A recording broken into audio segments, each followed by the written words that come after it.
नमस्कार, मैं हूं मनोज कुमार। कशिश की खास पेशकश में आपका स्वागत है। और अभी हम जिस जगह पे है, घोर नक्सल प्रभावित इलाका और नक्सलियों का तांडव ऐसा कि महाराज परमाणिक दस्ता इस पूरे इलाके में सक्रिय है। एक बार पूरे इलाके को देखिए और उसके बाद हम आपको दिखाएंगे वो तांडव जो नक्सलियों ने मचाया था। लांजी गांव में अभी हम हैं और लांजी पहाड़ी के नीचे, और ये जो माहौल देख रहे हैं कि लगातार धूल भरी आंधी और धूल भरी आंधी के बीच अब नक्सलियों ने जो तांडव मचाया, एक गाड़ी में आग लगी है, वो हम आपको दिखाने की कोशिश करेंगे कि ये वो जगह है जहां पर नक्सली सीधे पहाड़ से उतरा और उसके बाद पहले गाड़ी को आग के हवाले कर दिया। और आग के हवाले इसलिए किया क्योंकि यह पूरा मामला लेवी का बनता है, क्योंकि यहां पर जो ठेकेदार काम कर रहे हैं उस ठेकेदार से लेवी मांगा गया और ठेकेदार ने जब समय पे लेवी नहीं दिया तो सीधे तौर पे नक्सलियों ने एक बड़ा अंजाम दे दिया है, एक बड़े घटने को यहाँ पर अंजाम दिया है। कि देखिए 3 गाड़ियां हैं, एक जेसीबी है, एक ट्रैक्टर है और वहां पे टेलर है। 3 गाड़ियां में आग लगी है, अभी भी आग सुलग रहा है। 4 गाड़ियां में आग लगी है और अभी भी आग सुलग रहा है। लेकिन न तो यहाँ पर प्रशासन पहुंची है और न ही यहाँ पर कोई स्थानीय थाना जो है वो यहाँ पर पहुंचा है। लेकिन कशिश की टीम यहाँ पर पहुंची है और जीरो ग्राउंड से हम आपको दिखाते हैं कि नक्सलियों का तांडव कैसा है। एक बार पूरे इलाके को देखिए और उसके बाद सब कुछ हम बताने की कोशिश करेंगे। हालांकि जो इलाका है वो काफी खतरनाक इलाका है, और ये खतरनाक इसलिए कि इस पहाड़ी जो रास्ता बन रहा था, पहले उस रास्ता को भी दिखाएंगे, लेकिन जो गाड़ी में आग लगी है वो देखिए कि हम यहाँ पहुंच चुके हैं। हालांकि पूरा इलाका सेंसिटिव है, और सेंसिटिव इसलिए हम कर रहे हैं कि किस जगह पे बम यहाँ पर फिट किया गया है ये कोई नहीं बता सकता है, क्योंकि यहाँ पर न तो प्रशासन पहुंची है और न ही यहाँ पर बम निरोधक दस्ता की टीम ही आई है।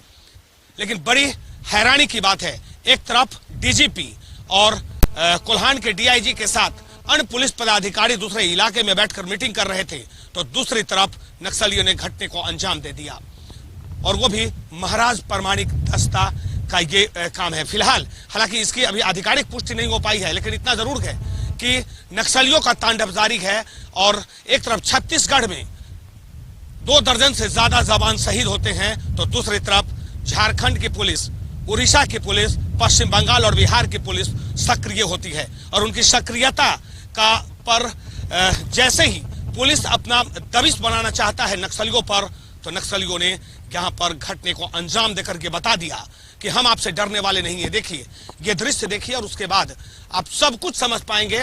हमें लगता है कि आपको बताने की जरूरत नहीं पड़ेगी कि नक्सलियों का तांडव कैसा है।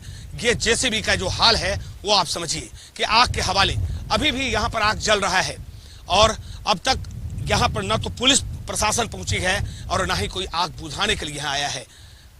वैसे जो ठेकेदार है वो यहाँ से फरार हो चुका है। एक बार देखिए ये सीमेंट का बोरा है। हालांकि जो रोड बनना था उस रोड बनने को लेकर यहाँ पर जो ठेकेदार है वो पूरा तमाम अपनी व्यवस्थाएं यहाँ पर मौजूद कर रखे थे, क्योंकि इस सड़क पर रोड बनना था और रोड को लेकर ही यहाँ पर जो कंपनी है, यानी जो कंस्ट्रक्शन कंपनी है, वो यहाँ पर अपनी व्यवस्थाएं कर रखी थी। लेकिन नक्सलियों ने इनके सारे मंसूबे पर, प्रशासन के मंसूबे पर पानी फेर दिया और अपनी उपस्थिति दर्ज करा दी है।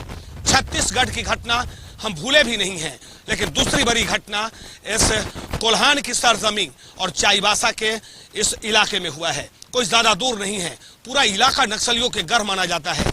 और नक्सलवाद पर नकेल कसने को लेकर भले ही सरकार और प्रशासन लाख दावा कर ले, लेकिन उनका दावा यहाँ पर खोखला साबित होता जा रहा है। एक बार हम ये सड़क दिखाने की कोशिश करेंगे। इस सड़क को देखिए, और ये सड़क सीधे उस पहाड़ी पे जाता है। एक गांव को जोड़ना है जहां 120 घर है, और उस 120 घर के लोग को मूलभूत सुविधा देने के लिए सरकार ने ये योजना सरकार लेकर आई।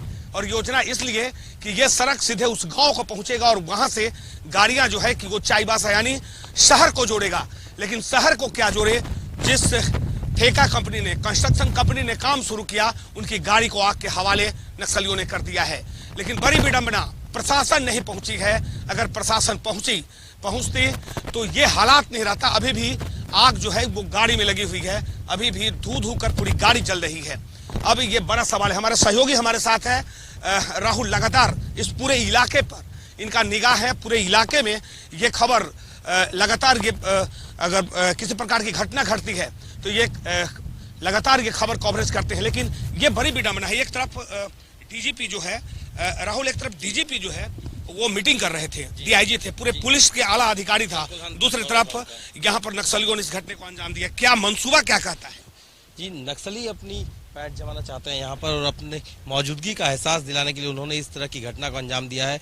हम बता दें, पिछले महीने भी एक घटना यहाँ पर हुई थी, ठीक इसी जगह पर पाइप बम के सहारे उन लोगों ने, नक्सलियों ने हमला किया था, जिसमें 3 जवान हमारे शहीद हो गए थे। उसके बाद लगातार पुलिस का यहाँ पर दौरा होता रहा। पुलिस अब भी आ रही थी, मगर जो प्रशासन और सरकार के द्वारा जो इन लोगों को विकास की ओर ले जाने का जो प्रयास है वो भी विफल होता दिख रहा है, क्योंकि नक्सली नहीं चाहते हैं कि यहाँ सड़क बने, यहाँ किसी तरह का विकास हो। अगर विकास हो जाएगा तो नक्सली अपने आप कम होने लग जाएंगे। तो आपने कहा आपसे फिर बात करेंगे कि आप समझिए कि वाकई अगर विकास होगा तो नक्सलवाद खत्म हो जाएगा। जो गांव के गरीब लोग हैं वो जो है कि वो नक्सलियों के झांसे में नहीं आएंगे, और जब गरीब रहेंगे तो नक्सली जो चाहेगा, जैसे चाहेगा, उन लोगों को, गांव के युवाओं को अपने साथ जोड़ सकता है। लेकिन हम बार बार ये दिखाने की कोशिश कर रहे हैं कि दूसरी गाड़ी, ये गाड़ी आप इसको देखिएगा, ट्रैक्टर है, ट्रैक्टर का क्या हाल हुआ है कि वाकई अभी भी आग जल रहा है। वो भी हम आपको दिखाने की कोशिश करेंगे अपने सहयोगी से, कि पहले इस आग को दिखाने की कोशिश करें कि आग अभी भी जल रही है, और साथ साथ इसको अगर प्रशासन चाहती तो आग पर काबू पाया जा सकता था, यानी जो गाड़ियां जल रही थी वो रुक सकती थी। हमारे साथ एक आदमी और है, एक मिनट, एक चीज बताइए। और वाकई और थोड़ा इलाका जो है वो भी हम आपको दिखाने की कोशिश करेंगे पूरे, और एक सामने थोड़ा सा और हम आगे बढ़ेंगे। हालांकि वो इलाका काफी सेंसिटिव है, हम वहां जा नहीं सकते हैं, लेकिन ये आप देखिए कि सामने भी एक हाईवा है, इस हाईवा को भी आग के हवाले कर दिया गया। तो 4 गाड़ी, हमने पहले भी कहा कि 4 गाड़ी को, 6 गाड़ी को नक्सलियों ने अपने आग के हवाले कर दिया है, अपने कब्जा में लिया और उसके बाद आग के हवाले कर दिया। लगातार ये जो इलाका है वो ऐसे भी कहा गया है कि सरकार लगातार चाह रही थी कि हम विकास करें, और विकास का ये नतीजा था कि यहाँ पर सड़क का निर्माण शुरू हुआ, और सड़क का निर्माण जब हो रहा था, प्रशासन पर दबाव बनाया जा सके, सरकार पर दबाव बनाया जा सके। और सबसे अहम बात हम आपको ये बता दें कि 2 बाइक को नक्सलियों, जो नक्सली है 2 बाइक ले गया है, और जो मुंशी था, मुंशी को अगवा कर लिया है। अब सवाल ये उठता है कि क्या प्रशासन उस मुंशी को छुड़ा पाएगी, या छुड़ाने को लेकर क्या प्रयास कर रही है, ये बड़ा सवाल है। क्योंकि नक्सलवाद जो इलाका है, एक तरफ प्रशासन दावा करती है कि नक्सलियों पर हमने नकेल कस लिया है, लेकिन छत्तीसगढ़ के घटने के बाद अब एक बार फिर नक्सली का जो मंसूबा है वो मनोबल बढ़ता दिख रहा है, और उसका यह नतीजा है कि जीरो ग्राउंड पे हम आपको ये दिखा रहे हैं कि वाकई नक्सलवाद के गढ़ में है, नक्सलियों के गढ़ में है, लेकिन हम इससे आगे नहीं जा सकते। लेकिन आपको हम वो पहाड़ी दिखाने की कोशिश करेंगे, उस पहाड़ी को देखिए, और उसके बाद बखूबी आप समझिए कि उसी पहाड़ी पर और एक 120 घर है। आखिर वो लोग कैसे रहते होंगे, उन लोगों का जो जीवन और दिनचर्या है वो कैसा बीतता होगा, ये बड़ा सवाल है। हालांकि सरकार ने उनके बारे में सोचा, सड़क का निर्माण शुरू किया, लेकिन नक्सलियों ने उनके मंसूबे पर पानी फेर दिया। जो कंपनी थी, कंस्ट्रक्शन कंपनी थी, वो कंपनी के मुंशी को आपका अपहरण कर लिया गया, यहां तक कि 6 गाड़ी को आग के हवाले कर दिया गया। दूसरी तरफ का भी इलाका हम आपको दिखाने की कोशिश करेंगे कि पूरे इलाके को देखिए, और उसके बाद बखूबी आपको समझने में देर नहीं लगेगा। अपने सहयोगी से भी कुछ बात करते हैं कि वाकई राहुल, ये बताइए, ये पूरा जो इलाका है वो कौन सा इलाका है, और किस तरह के लोग यहाँ पर रहते हैं? जी, ये लांजी गांव जो है, ये चकरदलपुर से 20 किलोमीटर की दूरी पर है। यहाँ पर ग्रामीण लोग रहते हैं। 120 गांव, जैसा कि आपने कहा कि 120 घर ऊपर है। वहाँ के लोगों को शहर में आने में काफ़ी कठिनाई होती है। अगर कोई बीमार भी पड़ जाता है तो उन तक एम्बुलेंस पहुँचने की भी व्यवस्था नहीं है। उन्हें खटिए पर लिटाकर नीचे लाया जाता है। इस लांजी गांव के जो मैदान है, यहाँ से फिर एम्बुलेंस में उन्हें ले जाया जाता है। तो उनकी समस्या तो काफ़ी है। सरकार ने भी प्रयास किया उनकी समस्याओं को दूर करने का, मगर नक्सली की जो मंशा है कि गांवों तक विकास नहीं पहुंचे और नक्सल अपना वर्चस्व कायम रखे, इन सब को देखते हुए इसीलिए उन्होंने इस तरह की घटना को अंजाम दिया है। सही आपने कहा कि वाकई विकास अगर होगा तो जो नक्सली का मंसूबा है वो कभी पूरा नहीं हो पाएगा। विकास होगा, लोग पढ़े लिखे युवा होंगे, जो यहाँ के युवा है वो अगर पढ़ लिख लेंगे तो जाहिर सी बात है वो नक्सलियों के बहकावे में नहीं आएंगे, और नक्सलवाद एक खतरनाक है। कशिश भी अपील करती है कि आप मुख्यधारा से जुड़ें और मुख्यधारा से जुड़कर अपनी बात सरकार के सामने रखें, लेकिन ऐसे घटने को अंजाम देना निहत्थ वैसे लोगों पर की हत्या करना और वैसे लोगों का अपहरण करना जो अपने परिवार छोड़कर और 2 वक्त की रोटी के लिए इस घने जंगल में पहाड़ के बीच काम कर रहा था, वो मुंशी का अपहरण करने के बाद आखिर उसके परिवार पे क्या गुजरता होगा आपको समझने में देरी नहीं लगेगी। लेकिन हम आपको ये सीमेंट का बोरा है वो हम आपको दिखाने की कोशिश करते हैं कि देखिए व्यवस्थाएं पूरी मौजूद थी।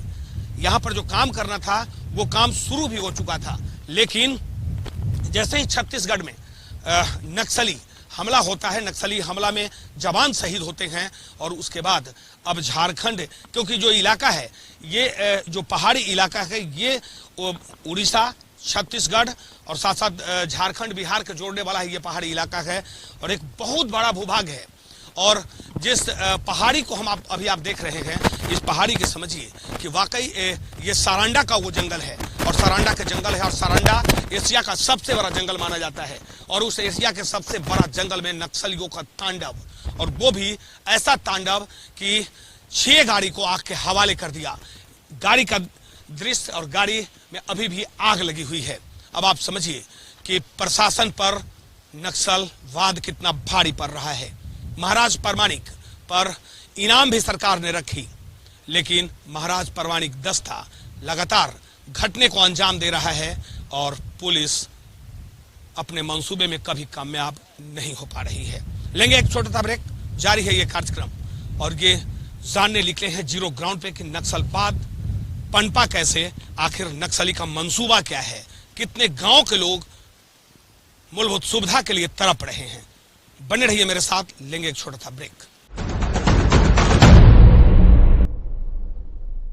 ब्रेक के बाद हमारे खास पेशकश में आपका स्वागत है और नक्सलवाद क्यों पनपा ये पहले समझने की जरूरत है। लोग बेरोजगार होंगे, रोजगार नहीं मिलेगी, तब नक्सलवाद का पदार्पण होता है, नक्सलवाद का जन्म होता है। लेकिन यहां तो सब कुछ उल्टा है। सरकार सब कुछ दे रही है, सरकार सड़क बना रही है, सरकार बिजली दे रही है, सरकार अनाज दे रही है, लेकिन उसके बावजूद भी नक्सलवाद जो है वो पनपता जा रहा है। इसका साफ मतलब है कि अब नक्सली पुलिस से सीधा लोहा लेना चाह रहा है। हम वो बात भी आपको याद दिलाएंगे जब यहाँ पर 3 पुलिस के जवान शहीद हुए थे। लेकिन एक बार हम इस गाड़ी को दिखाने की कोशिश करेंगे। एक बार इस गाड़ी को देखिए और उसके बाद समझिए कि ये हाईवा है। इस हाईवा को भी नक्सलियों ने आग के हवाले कर दिया और ऐसा कि 6 गाड़ी आग के हवाले कर दिया गया और धू धू कर पूरी गाड़ियां जल रही है। अब तक न तो कोई प्रशासन पहुंचा है और ना एसपी पहुंचा है, जबकि इस इलाके से कुछ दूर पे डीजीपी कैंप कर रहे थे, कोल्हान के डीआईजी थे, यहाँ के एसपी थे और उसके बावजूद भी आला अधिकारी। लेकिन उसके बावजूद जब ये सूचना मिली कि नक्सलियों ने एक कंस्ट्रक्शन कंपनी के 6 गाड़ी का आग के हवाले कर दिया है, उसके बावजूद भी पुलिस का हिम्मत नहीं हुआ कि वो यहाँ तक पहुंचे। भले ही पुलिस एक बार हिम्मत दिखाई थी यहाँ पर पहुंचने के लिए, पुलिस पहुंची, लेकिन आग पर काबू नहीं पाया गया। आखिर कौन वो लोग थे, क्या चाहते थे वो लोग, ये भी समझने की जरूरत है। और आपको ये बता दें कि यही वो इलाका है, यही वो वृक्ष है। इस पेड़ का आपको हम दिखाने की कोशिश करेंगे। मेरे दाहिने तरफ ये पेड़ है, यहीं पर 3 जवान शहीद हुए थे 4 मार्च के, यानी 1 माह भी नहीं बीता और 3 जवान शहीद हुए और दूसरी बड़ी घटने को अंजाम नक्सलियों ने यहाँ पर दे दिया। उसके बावजूद भी पुलिस अगर पूरे इलाके को अपने कब्जा में नहीं लेता है, पूरे इलाके को अगर कुछ नहीं करता है, तो आपको समझने की जरूरत होगी और आपको समझने में ज्यादा देर नहीं लगेगा कि वाकई नक्सलवाद और इस इलाके में सर चढ़ कर बोल रहा है। भले ही और जो इलाका है वो इलाका को पूरा दिखाते हुए हम आपको ये भी बताने की कोशिश करेंगे कि आप समझिए कि वाकई पूरे इलाका जो है वो काफी सेंसिटिव है। पूरा पहाड़ से जुड़ा, पहाड़ चारों तरफ पहाड़ी इलाका है, पूरा पहाड़ है और पहाड़ के बीच ये सड़क का निर्माण हुआ था। एक बार हम सड़क आपको दिखाने की कोशिश करेंगे अपने सहयोगी से कि देखिए यही वो रास्ता है कि धीरे धीरे ये ऊपर चढ़ेंगे और ऊपर 120 जो गांव हैं उनके लिए सरकार ने योजना लेकर आई कि जब लोग बीमार पड़ते थे तो खाट पर लेकर लोगों को यहाँ पर आना पड़ता था।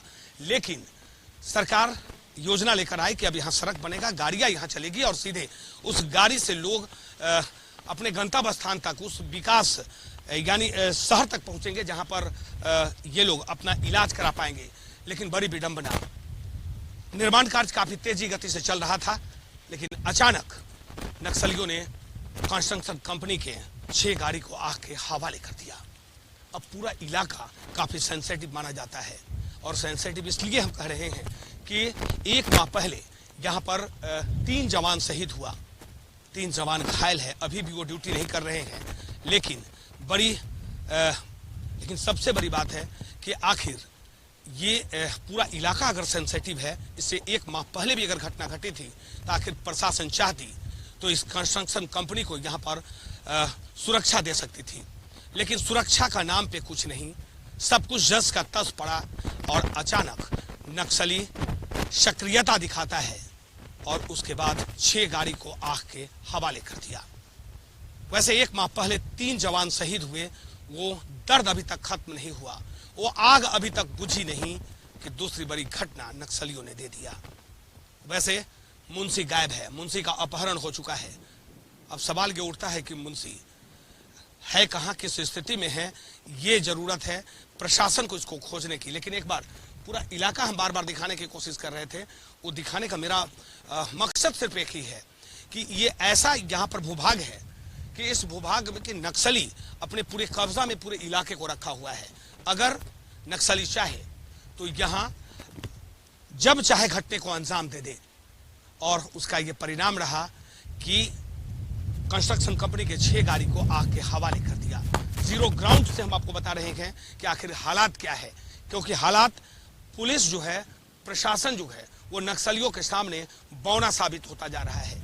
और यही ये कारण है कि सीधे तौर पे कि यहाँ पर प्रशासन की मौजूदगी नहीं है, जबकि यहाँ पर जो गाड़ियां हैं, गाड़ियां में आग लगी हुई है, अभी भी आग पर काबू नहीं पाया गया है।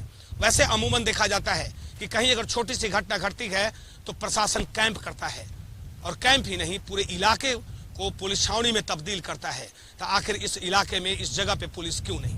ये बड़ा सवाल है कि क्या पुलिस नक्सलियों के सामने कमजोर अपने आप को आंक रहा है, या नक्सलियों के दबदबा के कारण पुलिस इस इलाके में नहीं आती है, या पूरा इलाका ही नक्सलवाद है जिसके कारण पुलिस अंदर नहीं पहुंच पाती है? ये बड़ा सवाल है और इस सवाल का जवाब हम जरूर जानेंगे, और जानेंगे आगे के गांव के लोगों से कि गांव के लोगों का जीवन कैसा है। लोग दहशत में हैं, आखिर क्यों है दहशत में? क्या वाकई वो विकास चाहते हैं? वाकई वो विकास नहीं चाहते हैं? और विकास का बाधक अगर नक्सलवाद है तो सरकार को इस पर और सोचने की जरूरत है। लेंगे एक छोटा सा ब्रेक, बने रहिए मेरे साथ। हम आपको ले चलते हैं सीधे गांव, और गांव के लोगों से कराएंगे रूबरू, और ये जानेंगे कि आखिर विकास का बाधक कौन। इतना तो सत्य है कि नक्सली के सामने पुलिस यहां पर बौना पड़ गई। बने रहिए मेरे साथ। ब्रेक के बाद हमारे खास पेशकश में आपका स्वागत है। और अभी हम जिस गांव में हैं, इस गांव के दृश्य को पहले देखिए और उसके बाद हम आपको समझाने की कोशिश करेंगे कि वाकई आखिर नक्सलवाद अगर पनपता है तो उसका मुख्य कारण क्या है। ये हम जानने निकले हैं। अभी कुछ दूर इस गांव से अगर हम आगे पहुंचे थे तो वहां पर 6 गाड़ी को आग के हवाले कर दिया गया। लेकिन सवाल वो नहीं है, सवाल ये है कि आखिर विकास की गाड़ी यहां पहुंची कि नहीं, इस गांव में सरकार की योजना पहुंची कि नहीं, ये समझने की जरूरत है। सबसे पहले हम आपको इस वाटर टैंक को दिखाने की कोशिश करेंगे कि वाकई सरकार जो लोगों तक पानी पहुंचाने की योजना है सरकार की, वो इस गांव में पहुंच चुका है। और वाकई एक चीज बाबू, एक चीज बताओ, क्या क्या चीज तुम्हारे गांव में है? यही जल मीनार, और हमको तो उतना मालूम नहीं है क्योंकि हम अभी बाहर में रहते हैं, मुंबई में रहते थे, अभी फिलहाल आए हुए हैं। चलो बहुत अच्छा है। बाहर में क्या काम करता है? तो सिविल में वो कंक्रीट वगैरह, जब ऐसे रोड सब बनता है तो वही सब ढलाई वगैरह करते हैं हम लोग। तो यहाँ काम नहीं मिलता है? हम लोग तो कम पढ़ा लिखा सा, तो इधर को काम मिलेगा। हाँ, बाहर चले गए। चलो ठीक है। यहाँ पर पानी तो मिल गया, पानी मिल गया है। बिजली का क्या स्थिति है? ये बिजली तो आता है ना जी। बिजली इस गांव में स्कूल है क्या? जी, स्कूल है हम लोग का, इसी गांव का नाम से वो इधर में है, जहाँ मार्केट लगता है, मार्केट के बगल में है जी। कितना तक पढ़ाई होता है वहाँ 10th तक होता है। 10th तक जी। और 10th के बाद यानी मैट्रिक के बाद कहाँ जाते हो? CKP, इसके बाद अपना अपना कोर्स के लिए आप वो लोग अपना अपना लाइन चुन लेता है और आगे निकल जाता है। अच्छा, कोई अगर बीमार पड़ जाए तो उसको इलाज कराने के लिए कहाँ, गांव में होता है? गांव में कोई है, उप स्वास्थ्य केंद्र है और कोई अस्पताल है? अस्पताल तो इधर नहीं है ना, अस्पताल तो वैसे तो नहीं है। पर्सनल डॉक्टर सब अपना मेडिकल सब खोला है, वहीं हम लोग जाते हैं। वहाँ जाते हैं, लेकिन सरकारी अस्पताल गांव में नहीं है, दूर जाना पड़ता है। कोई बड़ा अगर बीमार पड़ जाए, भगवान न करे कोई बीमार, तो कहाँ जाते हो? सीखे भी अनुमंडल जी। गाड़ी आने जाने का रास्ता? गाड़ी आने जाने का रास्ता तो यही है, यहाँ से निकल के इस गांव में कोई बस उस आता है क्या? बस तो नहीं आता है बस होती है, अपना जिसका गाड़ी है वो लोग आता है जी। कोई भाड़े वाली गाड़ी चलती है इस रास्ते से? बड़े बड़े नहीं चलता है। देखिए, हम यही समझने की कोशिश कर रहे थे कि आखिर वाकई गांव का हालात क्या है। सरकार ने जो योजना लाई, यहाँ लोगों तक पानी पहुंचाना है, यानी लोगों का गला तर हो, ये तो सरकार ने व्यवस्था कर दी है। बिजली की व्यवस्थाएं यहाँ पर भी मुकम्मल है, जो चाहिए लोगों को वो बिजली लोगों को मिल रहा है। लेकिन सबसे मूलभूत सुविधा स्वास्थ्य और शिक्षा वो इस गांव से कोसों दूर है। आखिर कैसे होगा विकास, ये भी समझने की जरूरत है कि विकास तभी होगा जब यहाँ के बच्चे पढ़े लिखे होंगे। विकास तभी होगा जब यहाँ के लोग बीमार पड़े तो गांव में उनका इलाज हो। ये सब व्यवस्थाएं हैं, अगर यहाँ पर मौजूद रहता तो ये हालात। एक बार गांव का के दृश्य को आप देखिए और उसके बाद हम आपको समझाने की कोशिश करेंगे। आप ये समझिए कि वाकई अब जो हालात है वो हालात जो है कि एकदम दीदी हिंदी बोलते हैं? हिंदी नहीं बोलते। कोई पढ़ने जाता है बच्चा लोग? कहीं जाता ना, नहीं जाता है। काहे नहीं पढ़ता? कहीं पढ़ा खन तो कहीं जाता ना। देखिए, वाकई एक नन्ही से बच्ची को देखिए, ये पढ़ने का उम्र है, लेकिन ये गांव में जो है वो वैसे ही, क्योंकि अमूमन की खेती करना है, खेती करने के बाद थोड़ा सा जो अनाज मिलेगा, कोई पैसा का बात तो गांव में होता ही नहीं है, क्योंकि अनाज का बात होता है, लोग अनाज देते हैं और उसके बाद परिवार चलता है। बेटा पढ़ने जाती है स्कूल? पढ़ती है? नहीं। हाँ। खाना खाई है? आप देखिए, एक बार चूल्हा भी हम आपको दिखाने की कोशिश करेंगे, उस चूल्हा को भी देखिए और उसके बाद भी आप समझिए कि वाकई गांव का हाल क्या है।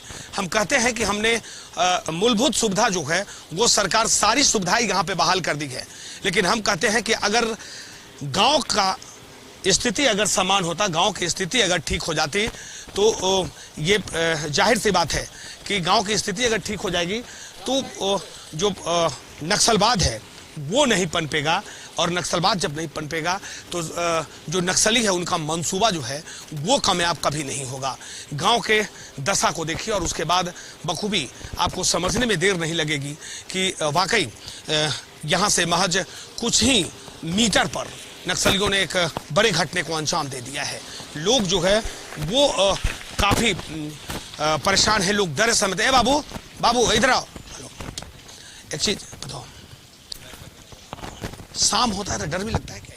नहीं, हम लोग को तो नहीं डर लगता है, क्योंकि अपना गांव में हम लोग तो भी नाश से रहते हैं। पुलिस आती है? हाँ, इधर पैदमपुर में सीआरपीएफ सब है, वो सब आता है कभी। यहाँ पे नहीं आता है? इधर वो वहाँ पे काम चल रहा है तो उधर आता था। तो उधर क्या हुआ था वहाँ पर? हमको तो पता नहीं। हम लोग ऐसे देख रहे गाड़ी में आग लगा है। पता नहीं वो सबको तो हमको तो मालूम नहीं, क्योंकि हम बताए ना शुरुआत में बताया हम मुंबई से फिलहाल आए हुए हैं।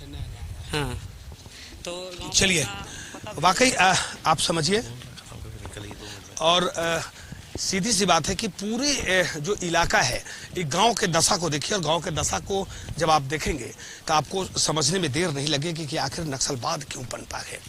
क्योंकि आज भी लोग ऐसे भी कहा गया है कि भारत का दिल जो है वो गांव में बसता है, और भारत कृषि प्रधान देश है, किसान यहाँ पर हैं, लेकिन किसानों का दिनचर्या अब तक नहीं सुधर पाया है। भले ही सरकार लाख दावा कर ले कि हमने सारी व्यवस्थाएं बदल दी हैं, लेकिन ये जो इलाका है, इस इलाके को देखने से साफ पता चलता है कि वाकई अगर व्यवस्था बदला रहता तो यहाँ की सूरत बदल जाती।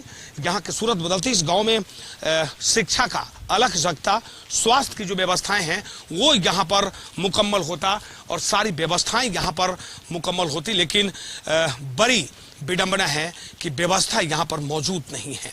सिर्फ पानी और बिजली दे देने से अगर हम मूलभूत सुविधा की बात करेंगे तो ये बेमानी होगा।